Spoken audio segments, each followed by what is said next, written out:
Alrighty, this is Cash here. So, I made a third world a few months ago, back in January, and so the first world you saw in this series, well, I won't say series, but this set of videos called my final tour of my Minecraft world. I plan to be deleting most of the data off of my PS4 since I don't really find the satisfaction in Minecraft like I once used to, and I'm not gonna get into that, but I find, I guess, satisfaction doing other things. So, yeah, uh, this is my third world. So, my first world, for a little bit of history about what I've done in Minecraft. So, the first video that you saw was in my second world, which I started back in no, wait, yeah, my first world, which I started back in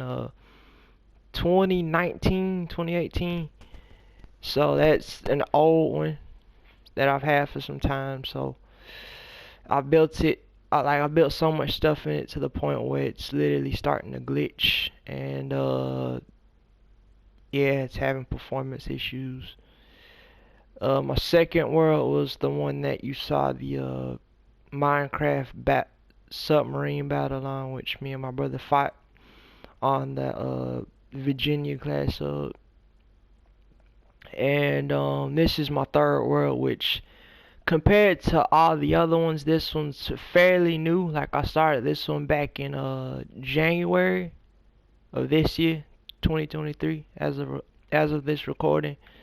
So this locomotive and this submarine are like the first two things I built in this world. So, yeah, this is it. And yeah. So first off, we're gonna be starting with the locomotive section. Now I didn't build like a full train with cars and stuff since I was a bit short on time since I've been busy with school. So yeah. So this first locomotive is the fusion powered steam locomotive from Fallout, which this locomotive in particular was first introduced in Fallout 4, and it's pretty much a nuclear powered steam locomotive. And this is not part of the original design from the game. It's actually from a 3D modeler called John Drinking. So yeah, he's a 3D modeler on Roblox, and he added this as part of his game. So yeah, I made this because I thought the tender made it look pretty. So the cab, compared to a real steam locomotive, is pretty high up. So it sits real high. The tender, now I couldn't find anything on John Drinkin's tender that he added with his steam locomotive, so I decided to make it like a crew area. So it's not much to see. It's pretty bare. The second one is, I think, Nashville, Tennessee. Nashville, Tennessee 576. Hold on, let me look it up just to be sure. Nashville, Tennessee 576. No, Nashville, Chattanooga, and St. Louis number 576, which this was one of the first locomotives I built as I guess a series of locomotives. And what this steam locomotive is, it's a 484, so it's, I guess, a larger locomotive. So yeah, the design, it looked better in my head, and it was better in, I guess, in thought rather than execution. I mean, it doesn't look too bad, but it, like, I kind of tried to do a Vanderbilt tender, which Vanderbilt tenders, if you don't know, they hold oil instead of coal. But with 576, I think it does hold, like, it's like a semi Vanderbilt tender. So I guess part of it holds water or oil, and then I guess this part holds coal. I'm not exactly an expert on Vanderbilt tenders, so please don't quote me on that. This is the cab. This is the tender. This third locomotive is the This locomotive in particular is a Russian Soviet steam locomotive, and it's the Russian P-38 class. So it has two sets of driving wheels. So yeah, it's pretty much like, if you don't know what an articulated steam locomotive is, it's like like two steam locomotives in one. So you get two sets of driving wheels. So, and it's kind of excuse me, it's kind of streamlined. So yeah, and I kind of took inspiration of the firebox from someone else's design. Please don't. I hope I don't get sued for that one. But this is the tender. It's fairly plain. Yeah, this is the Russian P-38 class articulated steam locomotive. Oh yeah, and this is the cab. It's again fairly barren. Alright, this one is South Australian Railways class 520. And this one in real life is a streamlined steam locomotive that served on the South Australian Railways. And the streamliner on the SAR 520 is very similar to the PRT one, which is another locomotive which I posted on this channel. So if you were to see the PRT one and the SAR 520 side by side, like photos of them side by side, like you think that they ripped it off, but I guess they just took the streamline idea from it. So and yeah, this one's a 484, and due to Australia having a smaller gauge of track in the US, which meaning which they have a narrower track width than the US. The 520 would be a bit smaller than like something like the 576 over there. So that's why I made smaller driving wheels. And this is the cab, which it looks like a mess. Please forgive me. This is the it's supposed to be the entrance to the tender. Oh, yeah, it's a bit of a mess, but please forgive me. And now this steam locomotive, this one's also streamlined. Like, if you don't know, I love streamlined steam locomotives, and this is like the last locomotive in a series of steam locomotives which I worked on. Like from the 576 down to this one. These took like, I think like maybe 4 weeks to work on, since like the only time I really had to work on them was during the weekend. So I really had to, I guess, bust my ass to work on these. But this is an Argentinian steam locomotive, which the steam locomotive which this one's based off of is the Argentina, which is a streamlined steam locomotive. It's not preserved, so I had to look at a lot of reference photos, and yeah, it's quite smaller compared to the other locomotives here, so the scale isn't 100% accurate. But I like it. It's probably one of my favorites out of all these. It's not much to look at in here. So, and now this one is supposed to be the Y6B steam locomotive. Sorry, I stuttered. I'm a bit nervous right now. And this one, in fact, I do have this one in HO scale, so I was able to get a good idea on where some stuff was. And I also use reference photos. And this locomotive served on the Norfolk and Western Railroad, and just like the P-38, it's not articulated, so it has a longer boiler, so yeah, it makes it much larger. This is the tender, and yeah, there's no Y6Bs still in existence, but there's a Y6A. So they look, now the Y6As and the Y6Bs, now they look real similar. They have some slight differences. I think the Y6As are a little bit smaller, So yeah, this is the Y6B. And this final one, which this one I built a few weeks ago. I was able to build this one like a day. This is a Japanese. This is supposed to be a Japanese steam locomotive, and it's supposed to be the Japanese National Railways. It's not based off of a particular locomotive, but it's based off the streamlined Namakuji, the streamlined version of the D51 class locomotives. Which, if you don't know what the D51s are, they're supposed to be like if you watch Thomas and Friends when you were younger.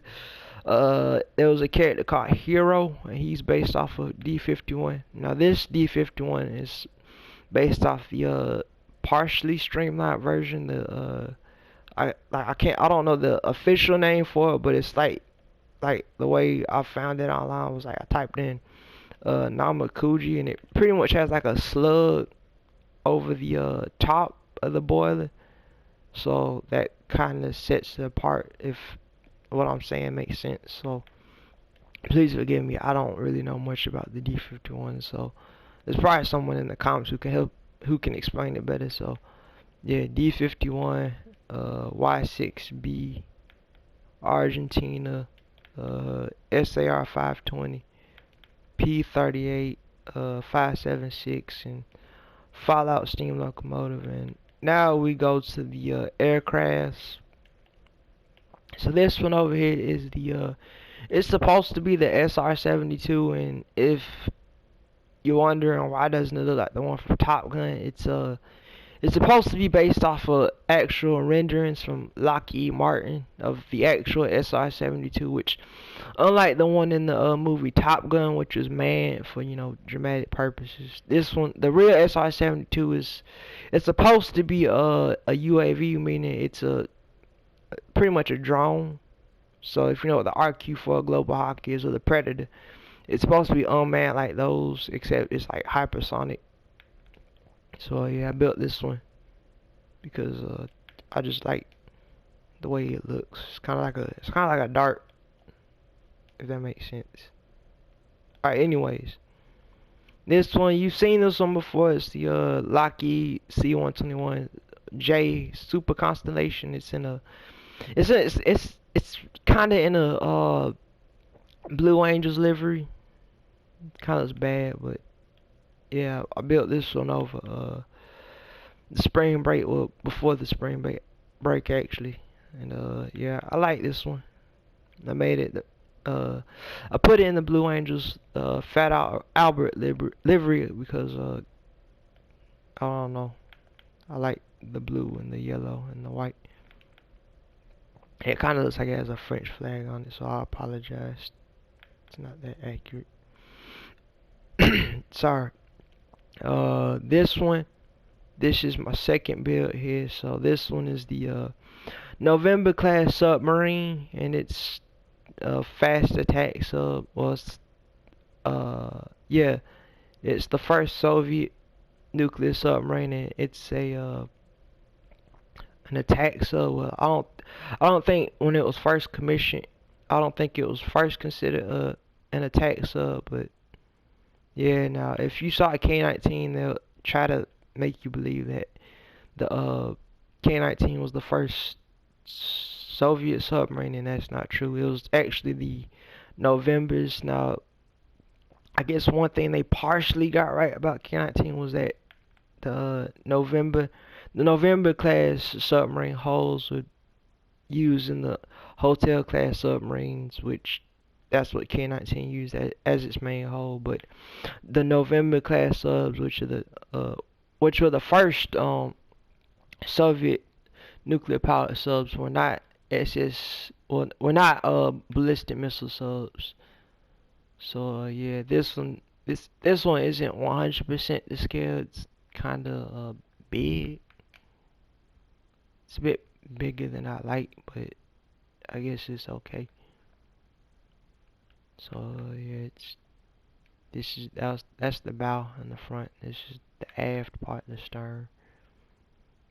And it's not the best, but it's okay. Alright, this one right here is the USS. It's supposed to be the USS Daniel Webster, which I almost got to see this one. Well, no, okay, no, I didn't. But I was in the area where this submarine was. But yeah, this one is supposed to be a ballistic missile sub. So this one's actually supposed to be a nuclear powered ballistic missile sub.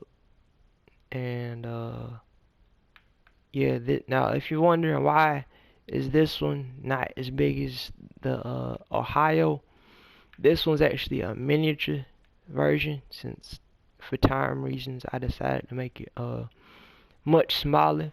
And the in the USS Daniel Webster, unlike other U.S. submarines, it had its diving planes on the bow, on like a mini sail. Like if you see actual photos of it, it kind of looks weird. It kind of looks weird. If you see actual photos of the bow dive planes, it looks like it has like another sail in the front, like it's almost like two submarines or something. It kind of looks weird.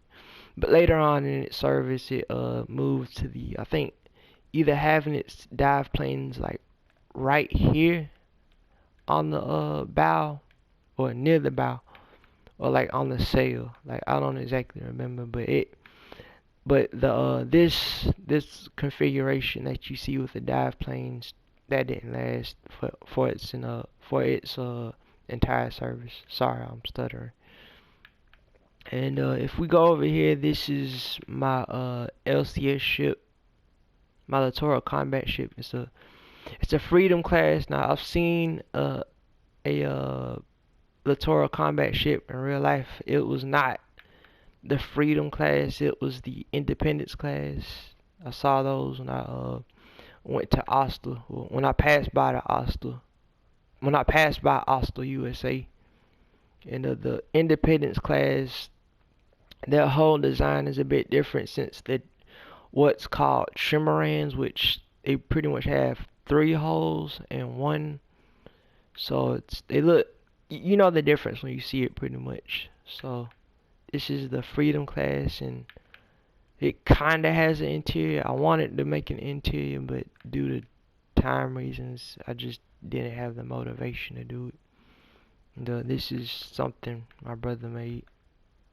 Law, laugh out loud. And this is supposed to be like a simplified amphibious combat vehicle, which the U.S. Marine Corps uses. Like there's nothing inside. It's real simplified. Which these are supposed to be replacing the amphibious armored vehicles, which the Marine Corps has been using for like the last, like I don't know, like 40 plus years. So yeah, or Amtrak as they call them. And so this version, now the Freedom class, now the LCS ships, they don't, the real LCS ships don't carry amphibious armored vehicles like the ACV and the AAV. Like I don't exactly know why. I guess since the whole space just does not allow for it. Does well, I won't say doesn't allow for it, but doesn't really allow for it, since space is real limited on these ships. So I decided to make amphibious combat vehicles, since I did it because, like, why not? I thought it looked cool. Although the real versions don't carry these. And the way I made this one, I used like publicly available like photos and video of the inside of these ships. Like it's real difficult and time consuming, and I wouldn't do it again. Like it was a pain in the ass, to be honest with you. This is the galley. Now all this, like everything forward of this is pretty unfinished. On this deck, like it's all unfinished. So yeah, this is supposed to be the galley. Now this one I also used publicly available photos and videos. And if we go forward, it's pretty incomplete. And yeah, I'm not making an interior for this. So if we go up a deck, so oop, we have berthing, which I guess this is supposed to be offices, since as I stated before on naval ships, the berthing arrangements are separated based on rank. You know how the Navy is. They're real big on rank.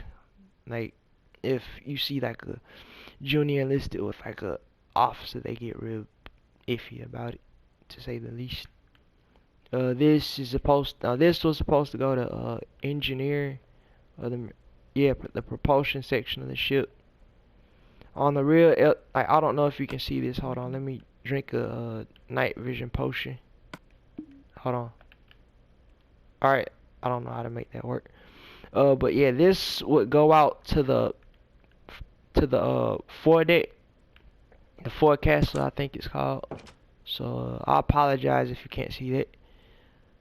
And this goes now. This ladder, like I don't know how if this actually, I don't know if this is actually how it's arranged on the real LCS. Since I had to work off of, there's not really many. There's obviously not very many photos of the interior, so I had to guesstimate. This is the bridge. This is, I guess this is the most accurate part of the ship. And yeah, you can see the forecastle. And this is supposed to be a compass.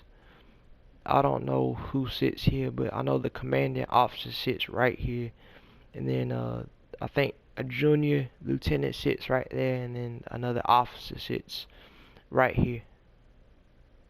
And if you go right here, this is supposed to be I don't know exactly what this is called, but I know this is where a lookout would be sitting, and then a gunner with I think a gunner's mate would be sitting right here, watching out, over the ship for small boats.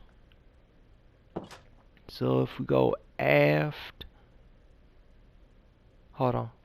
So if we go aft, this is the, hold on, sorry. So if we go right here, this is the rigid hull. This is the section of the boat for the rigid hull inflatable boat. Now I don't know if this is on all Freedom class littoral combat ships. I think maybe certain certain ships with different mission packages may or may not have this. I'm not exactly sure. But this is not my design. This is Crafty Fox's design. So shout out to him. And back here is the supposed to be. This is supposed to be a boat shop. So I guess they fix and maintain the rigid hull inflatable boat. Here, this is supposed to be engine again. This is Crafty Fox's design. And then aft we have the aviation facilities. And this is supposed to be a Seahawk. This is also Crafty Fox's design. Since I'm gonna be honest with you, I was too lazy to make my own design. I didn't feel like it. And yeah. So shout out to Crafty Fox.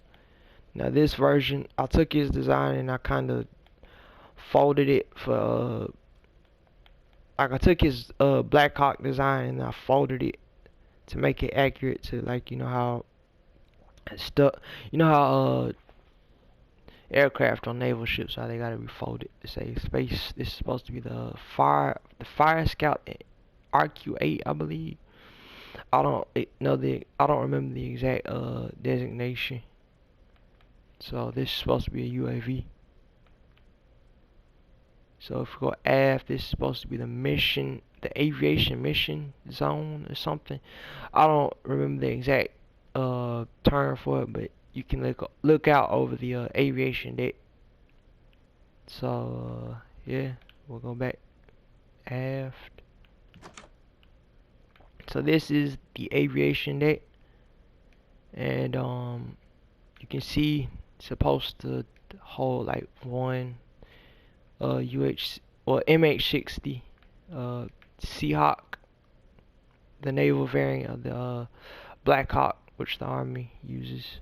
And this is as I said before, by Crafty Fox.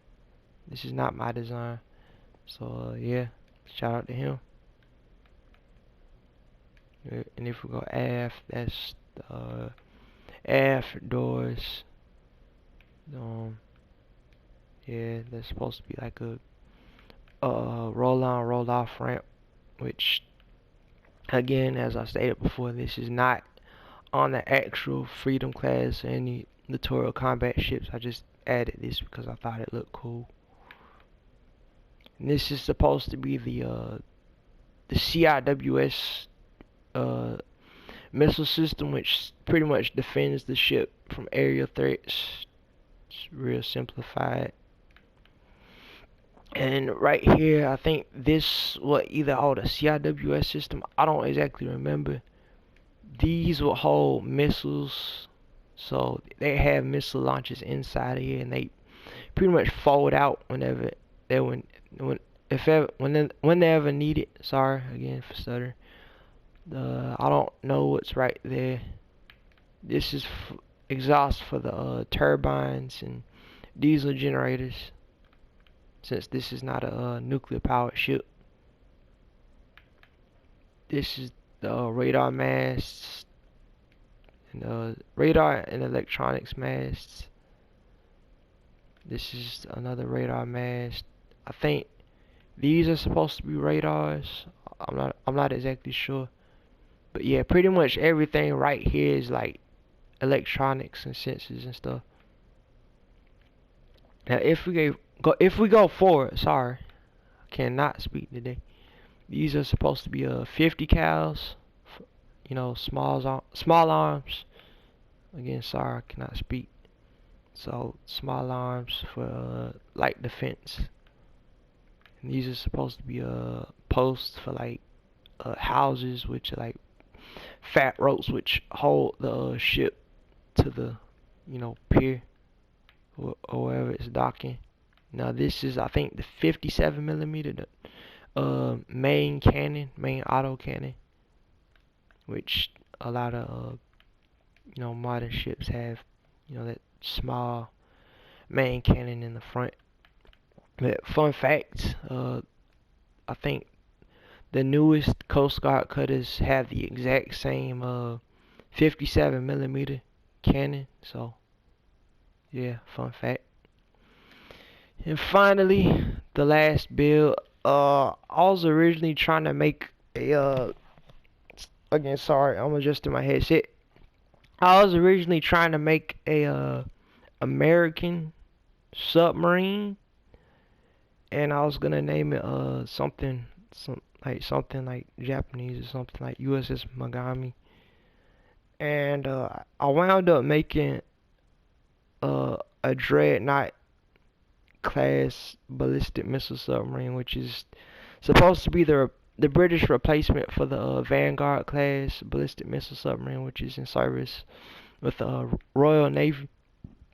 And this is it, my last submarine. And yeah, it's supposed to be like a SSGN, like pretty much like if you see renderings of the upcoming Dreadnought class SSBN for the Royal Navy, this is pretty much what it looks like, but with like 8 extra missile tubes. So yeah, so up front we have, these are supposed to be vertical launch sails. This is the bow. Side facing torpedo tubes, depth markers, if you can notice that. Dive planes, conformal sonar arrays, another depth marker. The sail with radar, with another sonar array. A windscreen, a radar, scaffolding for the crew to stand on while they're transiting on the surface, antennas and masts and whatnot. After escape hatch, I don't know if I put one on the, okay, no I didn't. After escape hatch or forward, depending on how you look at it. the missile section, the missile tube section, which it conforms to the hull. Which on the Dreadnought class submarine renderings, the unlike other submarines I've seen, the it doesn't really have a turtle back, which is like, the section that houses the missile. So it's pretty what's the word? Uh, it it blends in with the hull itself. So I guess that's pretty interesting. And there's not really much going on back here. Another conformal sonar array. Another conformal sonar array. Same thing on the other side. After escape hatch, which this would probably be around like engineering, uh, whatever. I think the reactor will probably be somewhere around here. And then we have X-form rudders, which that's gonna be the big thing coming up with future submarines. That seems to be the trend. And then we have a pump jet, since all the cool futuristic subs have pump jets, and I did not add a screw with this since you can barely see it from a distance, so there's no point. But yeah, this is I guess USS Mogami, as I call it. Gosh, that sounds like something a we would say. But anyways, yeah, this is my final submarine. I'm real proud of it. I guess, like, for something that took like 3 hours to build. I feel like, again, I'm not trying to brag, but it came out better than I thought it would. So yeah, I accidentally made a British boat. But yeah, this is the tour of my last world, and the last tour of my Minecraft stuff. So, like, again, I plan to do other stuff besides Minecraft. So yeah, thank you for watching my Minecraft videos, and you know, uh, yeah, this is Cass signing out.